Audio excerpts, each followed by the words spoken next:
Meet the Huawei P20 and P20 Pro. The smartphone designed to help you see more. That's because this is a professional camera powered by AI. One that sees the world in a whole new way. So you can too. Rain or shine. With extraordinary low light sensitivity, your photos in low light are now perfectly bright. And they keep getting better at night without a tripod. Hold it, hold it. Beautiful.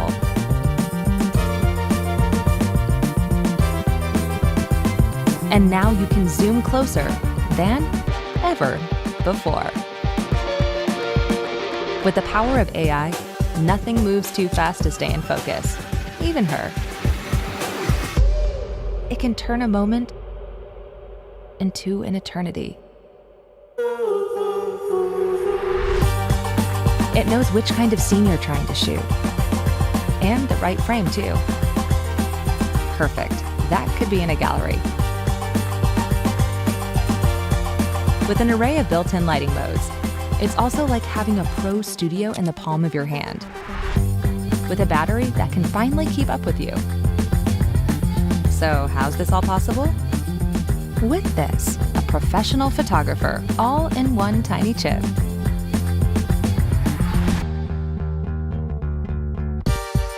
Mastering photography has never been so simple. It's time to see more.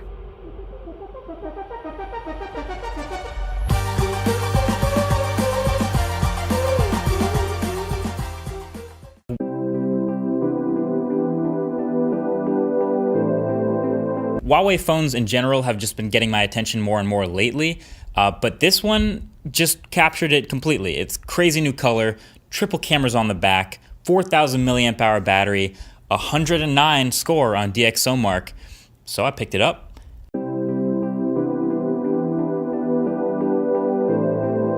Phone, 24 megapixels on the selfie camera. Is that what we're doing now?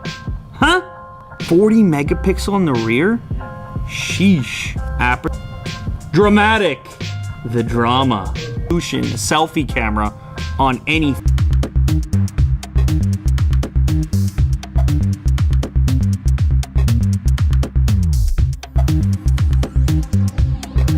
Time that I've seen 3 camera sensors in one phone.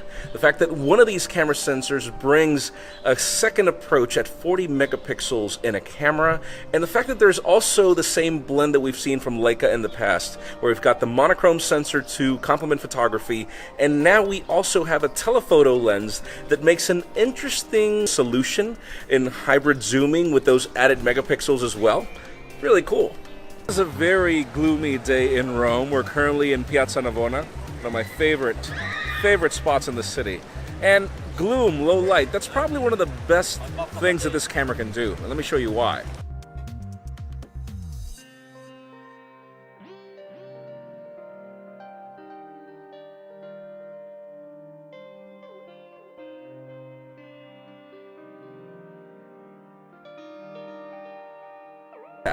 There are cases where the resulting photos are amazing, but they're amazing for Instagram. They're extremely over-sharpened. And I know a ton of people that love them. I personally do these kinds of filters for Instagram, but I actually prefer the photo to be as natural as possible, which is one of the things that I like the most about the Leica approach with Huawei. And in the case of the P20 Pro, you have to point the camera at something. Very premium. It's also IP67 water and dust resistant, which is great. I'm not a huge fan of the camera bump, however, so if you do have it flat on the table, it is going to wiggle quite a bit, and quite a lot of dust also gets trapped around the camera bump. Something just to bear in mind, but also something that I think most people will get over very quickly. Now, what makes the design of the P20 Pro unique and stand out is this, if you can get hold of it. Now let's move on to the front. And yes, there is a notch. Okay, with the P20 Pro, I was actually really shocked to learn this. In the demo with Huawei, they were talking about this artificial image stabilization, which is the best you're gonna find out there. but they didn't mention that it doesn't work at 4K. Now, in my opinion, this is a massive oversight from Huawei. It's 2018. This is something that we kind of expect from most smartphones, and we have been doing for the past few years. At 1080p, the footage is stable, although it does go a little bit soft. So if you're somebody who likes taking lots of video on your smartphone, then the P20 Pro is definitely not for you. Now let's talk about the front-facing camera, which once again, I do have lots of problems with. Firstly, in terms of images, it takes decent images.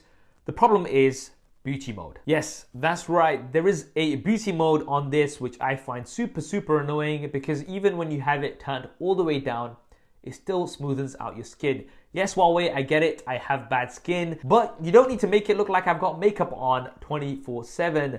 Now, this is something that I've talked to a few people about, and a lot of people also agree with me that we should have an option to completely switch this off if needed. And a lot of people also have told me that apparently this is a trend in China, having beauty modes from the front-facing cameras, and Huawei, being a Chinese manufacturer, is obviously taking this on board. However, if Huawei want to do well in the Western markets, then they need to take into consideration what we want as well. And most of the people that I've spoken to don't like this beauty mode because it does make your skin look fake. Some people might like it, but either way, we should have an option. And unfortunately, there's not much you can do about it.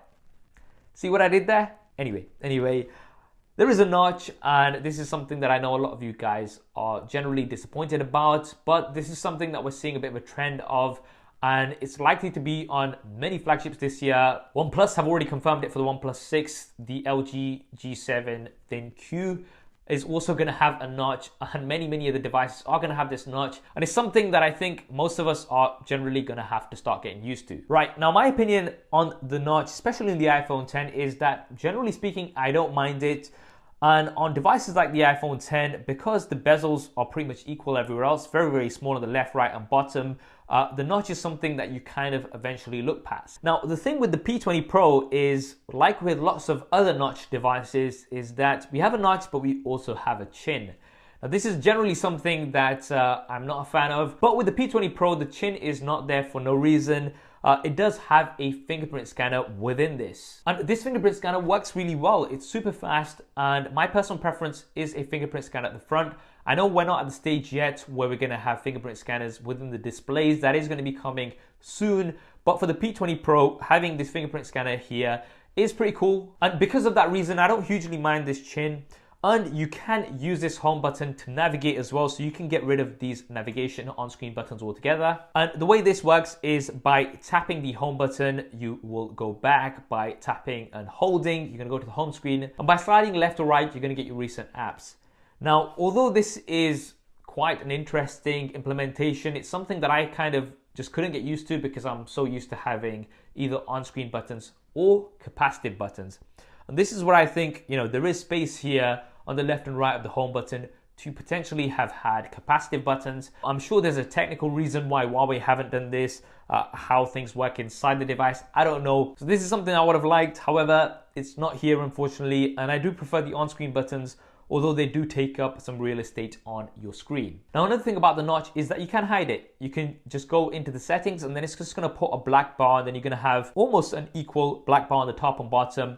But that area is still going to have useful information such as your battery percentage, the time, as well as some notification icons. And I think this is really nice that Huawei have included this, so that way at least they're given an option to use this if they really don't like the notch. Now, notch aside, the display is actually pretty good overall. It's got good viewing angles, the colors are nice, and it's relatively sharp. It's not quite HD like other devices, it's full HD+. It also gets pretty bright, but it's definitely not as bright as other devices such as the iPhone 10 and the Samsung Galaxy S9 Plus, which overall do have better displays compared to the Huawei P20 Pro, but generally speaking, I think most people will not have much of an issue with the display on this device. Right, now let's talk about something that I know a lot of you guys are interested in, and that is this triple Leica camera setup. I'm just giving it a bit of a wipe because I'm getting lots of dust and fingerprints on this. Now, the cameras are actually one of the key selling points of the P20 Pro, and I believe this is one of the first, if not the first smartphone with a proper triple camera setup. So there's one RGB camera, there's one monochrome camera, and there's one telephoto camera, which is going to give you up to 5 times hybrid zoom. Now, the cameras are really great. Some of the best cameras for images out there right now. You can shoot at up to 40 megapixels, but by default, it is at 10 megapixels. And I kind of get why this is, and that is because at 40 megapixels, I just didn't really like the images compared to 10 megapixels. At 10 megapixels, it seems like there's more software processing, so you get better dynamic range. The images just tend to be a little bit sharper in my opinion. So my advice would always be to stick to 10 megapixels. I don't think you're gonna have a problem at 10 megapixels. Yes, you can shoot at 40 megapixels in certain situations if you want lots and lots of detail. And at 10 megapixels, images are absolutely great. You've got great dynamic range, you've got nice colors and plenty of detail. You've also got master AI. Now, the way this works is it's gonna detect your scene and it's gonna enhance the image depending on what it sees. So for example, if you're taking an image with some blue skies, then it's going to really punch those blue skies to make the image look somewhat more pleasing to some eyes. This might not be for everyone, so you can switch this off quite easily. It's going to come down to personal preference. And then there's the night mode. Now the night mode on this takes some of the best low light pictures on any smartphone right now. Now when you press the shutter in night mode, it's going to take 4 seconds to take the image, so you're going to kind of hold the camera still for that time.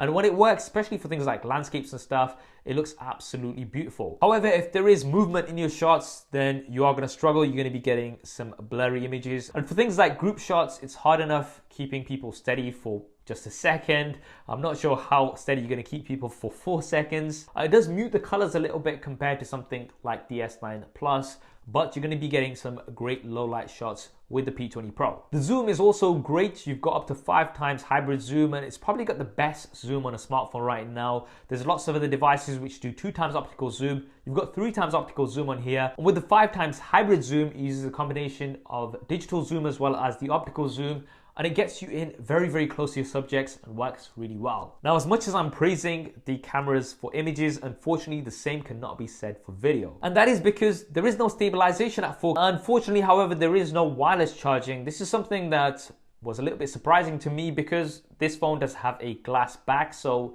it's something that I guess could have been implemented, and it's something that I actually do value now. This is going to come down to your personal preference and how important wireless charging is to you. And we also have an IR